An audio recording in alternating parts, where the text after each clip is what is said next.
আসসালামু আলাইকুম। একটু বয়স হলেই বাত ব্যথা হয় না এমন লোক আসলে খুঁজে পাওয়া দুষ্কর হয়ে যায়। তো রাস্তাঘাটে অযত্নে অবহেলায় গড়ে ওঠে কিছু ভেষজ, যেটা আমরা অনেকেই যার ঔষধি গুণ সম্পর্কে আমরা জানি না।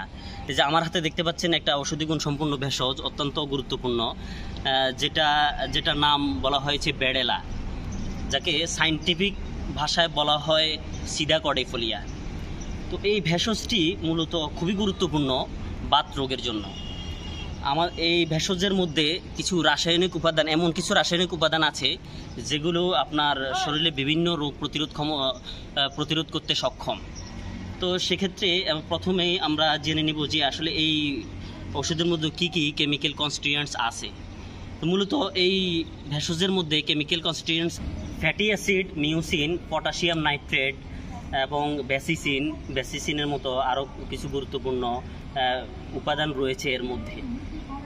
এই ভেষজটি মূলত rheumatoid arthritis, anti arthritis, anti asthmatic এবং অ্যান্টি ল্যাক্সেটিভ হিসেবে এটা খুবই গুরুত্বপূর্ণ কাজ করে।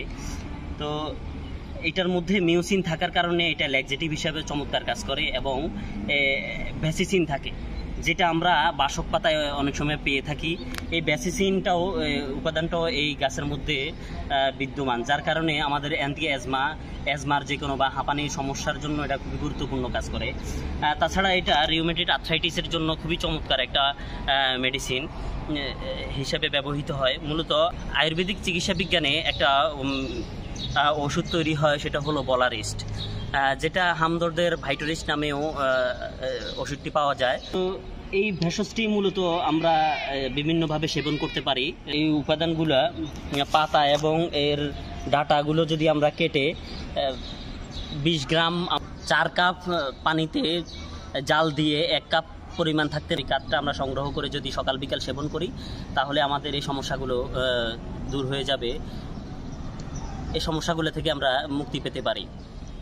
তো বন্ধুরা, অতি গুরুত্বপূর্ণ এই ভেষজটি আমরা অবশ্যই সবাই চিনে রাখবো। এইটাতে মূলত কিছু হলুদ কিছু ফুল হয়।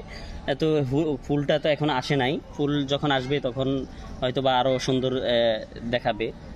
তো অনেক গুরুত্বপূর্ণ ভেষজ, যেটা আমরা সকলে গুরুত্ব দেওয়া উচিত বাত ব্যথা রোগীদের জন্য। তো সকলেই ভালো থাকবেন, ধন্যবাদ।